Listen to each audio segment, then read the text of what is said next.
What's up, guys? Welcome back to the channel. Today's video. For the last part of my trip, I was driving down to Park4Night headquarters to go see them guys.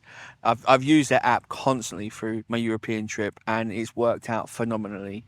Using the app is, I love it. I love using the app. But I wanted to get to know them more, and because everyone knows the app, but people don't really know the company. So they said I'm free to come and visit them anytime I want. So I was like, yep, why not? And I'm going to be on the Park4Night stand at the NEC. So if you are coming to that, make sure you come find the stand and I'll be on it. There'll be me, there'll be Tash, and then there'll be Park4Night talking all things about Europe, travel, motorhome, living in a motorhome, how to use the app, you name it, we'll be talking about it. So yeah, if you want to come and say hello, then feel free to come find me at the NEC show. Can't wait for that. But yeah, now it's time for the interview. I'm with the guys at Park4Night. I've at their head office. I should introduce you, shouldn't I? Really, you're the co-founder of Park4Night. Bertrand, yeah.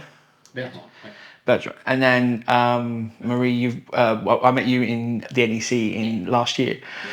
I've done a little bit of research, which will shock most of my audience because I don't normally do research. But I found a quote that you said, it's because I needed Park4Night, that's why I created Park4Night. En fait, c'est vraiment la rencontre entre le voyage que je pratiquais et le fait que j'étais développeur, où je me suis dit qu'on pouvait créer une application pour aider les voyageurs en fait, à trouver des endroits ou des services. And at the time, there wasn't anything around like that, was there? There was a few websites, wasn't there? Like a website for this, and a book for that, a magazine. Ouais, beaucoup de forums, de choses où les gens se partageaient un petit peu l'information, mais pas vraiment de site web, et à cette époque-là, pas beaucoup d'applications. Yeah, so then you just brought it all together and started your own to then bring it into one central location. Yeah, so that was why, en fait, c'est pour ça, en fait, que vous avez fait pour centraliser tu. C'est ça. So you've got a partner as well, Frédéric. Yep. Where did he come in? Ça a commencé à quel moment avec Frédéric? En fait, au départ, effectivement, j'étais tout seul sur l'application, et après, en fait, Frédéric et son père utilisaient en fait un des tout premiers utilisateurs de l'application, et on est rentré en contact, et il a commencé à m'aider dans le développement, et c'est comme ça qu'après, de fil en aiguille, il est revenu. It's amazing how apps and the internet and like YouTube and everything can put people together. Because like, I mean, I'm here with you guys now because of the app. Yeah. And because of because of YouTube, because of what I do, the app put you two together and then you built it. Has anything like that stand out in your mind that's come from Park4Night, like you've never expected? I mean, I know it's grown, which you probably never expected it to grow to the beast that it is. It's 8 million downloads, right? That's incredible, absolutely incredible. I bet you never thought it would get that big, right? It started as more of a personal project and just to share places and to help people, and then it just kind of snowballed. Yeah. And that's where we are today. See, I know. Trying to do research, and before I met you guys at the show, I knew of Park4Night, but I didn't know of its origin and all this and that. Now that you're where you are, and you've done 8 million, do you have goals to, be the biggest in the world, or? On a créé un outil qui est pour aider les voyageurs, et on prend les idées, un petit peu les besoins de la communauté. Après, on va pas forcément développer beaucoup de choses en plus, quoi. Ouais, et pas pour être le meilleur du monde. Non, c'est pas le but, ouais. And the app is free. I mean, there is so much on the app that is free, and then there is a you can pay for a subscription, a small. What is it currently now? It's only 10 euros, and that's for a year, and that gives you so many more features. But it gets to a point when free would be amazing for everything, but it gets to a point when you can't, doesn't it? So after 4 years, when it was free, we had to make the decision either to stop because it was becoming too expensive to carry on doing it. started off as a hobby, got bigger, and then got to that point. got to the point where both of them were investing a lot of money, and if they hadn't have made some parts payable, then it wouldn't have been possible to continue. And to add extra functionalities and to do all the things that the development takes a long time to do, and to put a lot of time into without having to pay first. I don't know if many people know this, but it costs to put an app on the App Store. Yeah. You have to pay Apple to put it on, don't you? Yeah, just that, you know. What I do like is you've given something extra to the people, but really kept it at a really reasonable price and not asked, you know, for, I mean, you could ask a lot more.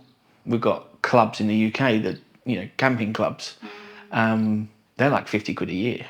So it's been the same price since 2015. So. Wow, that's incredible.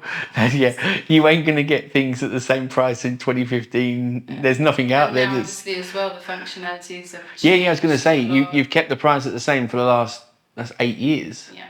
8 years, but the functionality from 8 years ago to now is dramatically changed. Tous les fonctionnalités ont changé énormément. On a une plus grosse équipe, we have a bigger team, bigger cost that's involved with the extra development. Yeah, because how many support tickets do you must get a week? How many? Like support tickets, emails. Combien d'emails on a par semaine, par jour? Ça dépend de la période. 200, 300. 200, 300. Really? Depends on the time of year as well. Yeah, especially it's summer, you want to get out and enjoy the sun, but you're not, you're indoors. Yeah, so it depends. And obviously weekends in the summer we have we turn over the team so that people we have constant. Yeah. Some people are able to apply for the weekend as well. So you've got a few new features.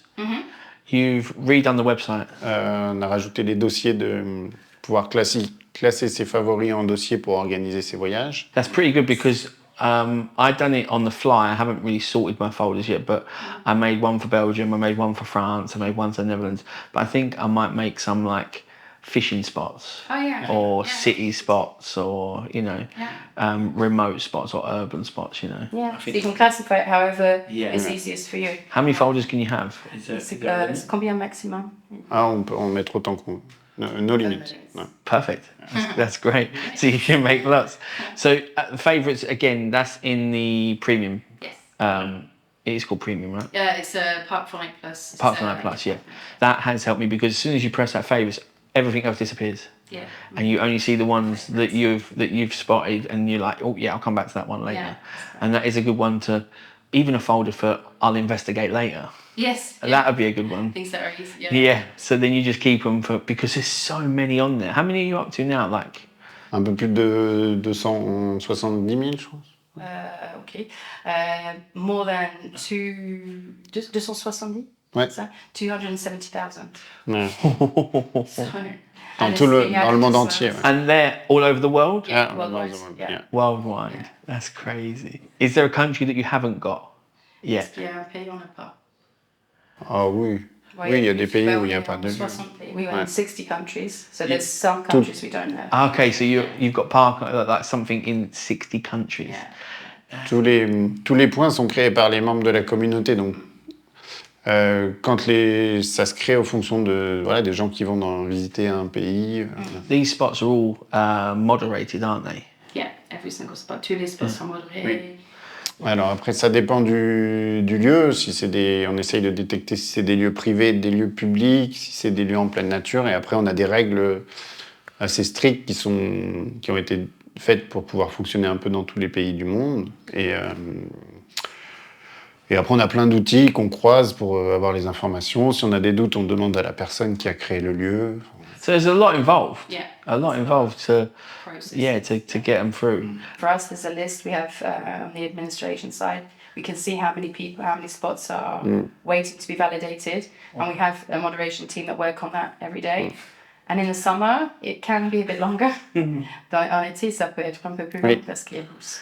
Et après, on revient aussi sur des lieux en fonction des commentaires, des alertes, des mails qu'on reçoit, on peut aussi revenir sur un lieu qui a déjà été validé. Yeah, sometimes if we need to, we have to go back to the local authorities or to the national parks, and we have to see if there's a way we can work together to try and provide some kind of see if it can stay on the application or if it needs to be removed or how it So it really does go deep. It's not just, I found a spot, boom, there it is, and it's now on the app.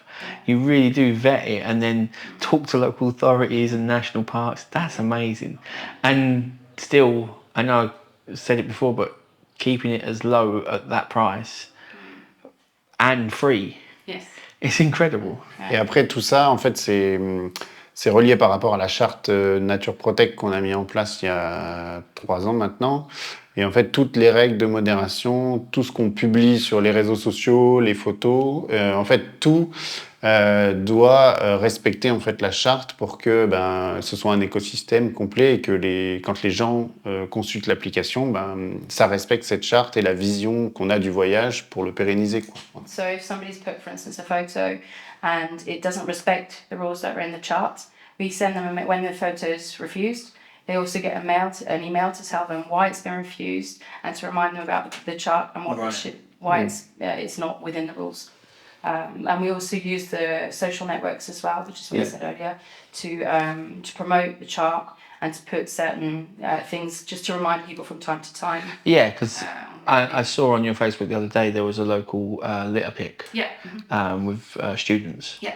And and you do like Earth Day and World Day and things like that. I know you guys are big on the whole, and we're doing the NEC later this year, and we've not got tons of printed material and tons and tons and tons of giveaways and things because of being conscious. What is your best Park4Night spot? or some of your, not of your absolute best.